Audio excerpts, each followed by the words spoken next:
Assalamualaikum warahmatullahi wabarakatuh. Hi guys, welcome back with me, Windy. So today aku mau bikin another video yang menurutku ini adalah topik yang menarik gitu. Sebenarnya aku mau kuliah 1 jam lagi, tapi aku sempetin untuk tag video dulu. Nah, topik ini based on my experience saja, dan aku juga dapat inspirasi dari salah satu YouTuber. So, judul dari video ini adalah How to Start and End Your Day Productively. Gimana caranya untuk memulai dan mengakhiri hari kita dengan lebih produktif. Before we go into the video and tips, aku mau kalian tonton vlog ini dulu.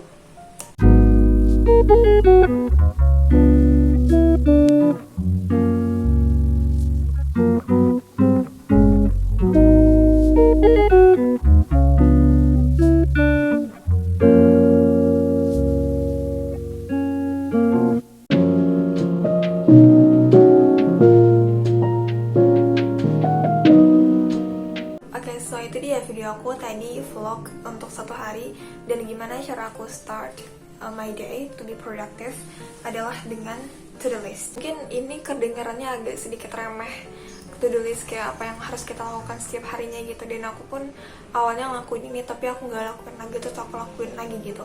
Nah, konsep ini dinamakan dengan second brain. How you use your second brain gitu. Jadi otak kedua. Sebelum aku jelasin tentang second brain itu apa, ada satu quotes yang bagus banget.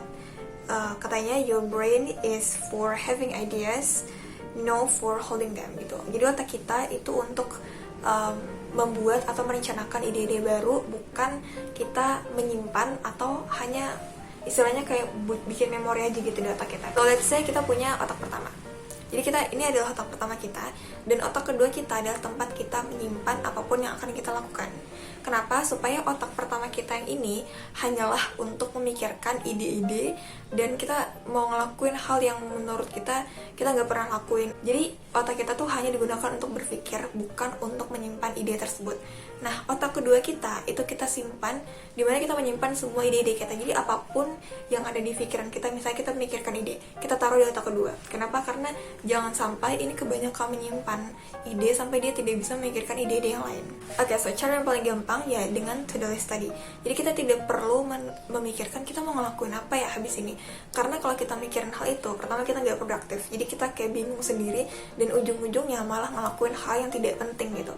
Jadi tuliskan semua hal yang akan kita lakukan, supaya otak kita yang pertama hanyalah untuk memikirkan ide-ide baru, dan otak kita kedua hanyalah untuk menyimpan apa yang ingin kita lakukan dan menyimpan ide-ide tersebut. This is actually how you organize your life. Jadi kita akan gak kebingungan sendiri kita mau ngelakuin apa ya setelah ini. Dan setelah kita menuliskan hal itu, kita bisa tahu pasti kita menuliskan hal-hal yang bermanfaat aja. Karena itu 1 hari kita bakal jauh lebih produktif kalau kita menuliskan apa yang ingin kita lakukan. Kalian bisa menuliskan baik berupa to-do list atau time blocking, terserah kalian mau to-do list atau time blocking, karena itu sesuai sama kehidupan kalian sendiri. Dan tips dari aku pribadi adalah, kalau untuk aku sendiri, aku tidak menuliskan to-do list untuk 1 hari penuh. Jadi kalau aku misalnya nulis to-do list untuk pagi, hanyalah pagi sampai ke zuhur. Setelah sholat zuhur, aku tulis lagi to-do list dari zuhur ke asar. Setelah sholat asar, aku tulis lagi to-do list ke maghrib, baru ke isya, baru udah gitu, baru tidur gitu. Dan jadi aku menjedanya dengan sholat. Nah, kenapa aku ngelakuin hal itu? Karena kadang-kadang kalau kita bikin to-do list atau time blocking dari awal sampai akhir, itu ada hal-hal yang tidak terduga yang terjadi gitu. Jadi rasanya kayak tiba-tiba kita ada tugas gitu, jadi kita nggak bisa ngelakuin apa yang kita listkan. Nah, jadi menurut aku itu akan merusak to-do list yang selanjutnya gitu. Jadi aku hanya menuliskan dari subuh ke zuhur dan seterusnya sesuai jeda waktu sholat. Nah, itu untuk mengawali hari. Nah, gimana caranya untuk mengakhiri hari dengan lebih produktif? Adalah still menulis tapi dengan journaling. Jadi aku punya journal, dan ini baru aku tulis kayak baru beberapa hari yang lalu aku mulai journaling, karena aku suka gambar, jadi aku tambahin gambar-gambar sedikit. Nah, kenapa aku kasih tips journaling?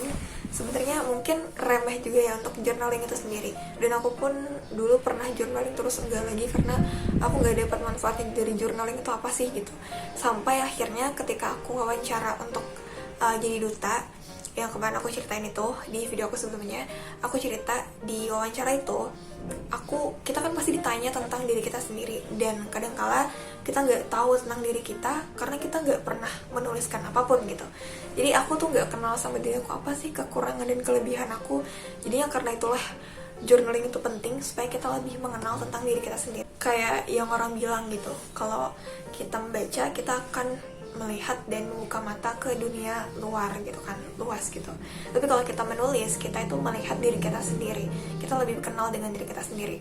Dan sebenarnya tujuan dari mengenal diri itu apalagi sih? Nah ini sebenarnya on my opinion aja, menurut aku kenapa kita harus kenal diri sendiri, karena it's just small things tapi akan penting untuk kita making decision gitu. Misalnya sebenarnya kita nih punya potensi gak sih ikut lomba ini gitu, sementara kita gak kenal sama diri kita gitu. Kita gak tahu kita cocok gak sih ikut ini atau kepanitiaan ini atau magang sekarang gitu atau ikut ini sekarang gitu, karena kita nggak tahu, kita akan sulit untuk bikin keputusan karena kita nggak kenal sama diri kita sendiri. Dan making decision, bikin keputusan atau bikin satu pilihan gitu kan, menentukan pilihan itu akan menentukan bagaimana masa depan kita ke depannya. So itu kenapa journaling itu adalah hal kecil yang menurut aku tuh penting banget dan akan mempengaruhi kita bagaimana masa depan kita yang akan datang. Kalian bisa menuliskan apa yang kalian pikirkan hari-hari kalian, bahkan menuliskan kayak apa yang bikin kalian senang hari ini, marah hari ini, atau apa hal-hal yang kalian syukuri. Itu aja video singkat hari ini. Bagi aku singkat sih, karena hanya membahas di awal dan di akhir hari, dan menurut aku ini penting banget. So kita bisa start sekarang. Yang penting adalah konsistensi. Itu dari aku. Assalamualaikum warahmatullahi wabarakatuh. Bye.